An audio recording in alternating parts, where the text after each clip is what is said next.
সুন্দরবনে ছোট্ট সুমন বাহিনীর আস্তানা ধ্বংস, মালামাল জব্দ।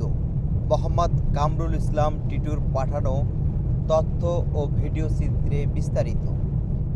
বাগেরহাটের শরণখোলায় সুন্দরবনে অভিযান চালিয়ে কুখ্যাত বন্দস্যু ছোট্ট সুমন বাহিনীর একটি আস্তানা ধ্বংস করেছে কোস্টগার্ড।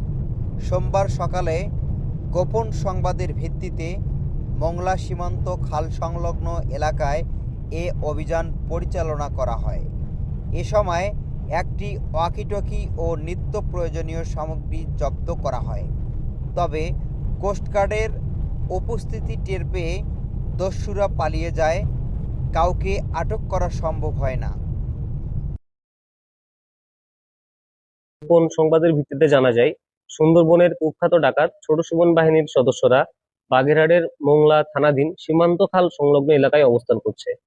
প্রাপ্ত তথ্যের ভিত্তিতে আজ 30 মার্চ 2026 তারিখ সোমবার সকাল 6টায় কোস্টগার্ড বেস মোংলা ও স্টেশন হারবাড়িয়া কর্তৃক উক্ত এলাকায় একটি বিশেষ অভিযান পরিচালনা করা হয়।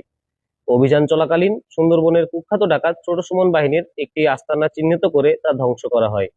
এছাড়া ডাকাতির কাজে ব্যবহৃত একটি ওয়াকিটকি, রান্নার কাজে ব্যবহৃত নিত্য প্রয়োজনীয় দ্রব্য সহ আরো অন্যান্য আনুষঙ্গিক মালামাল জব্দ করা হয়।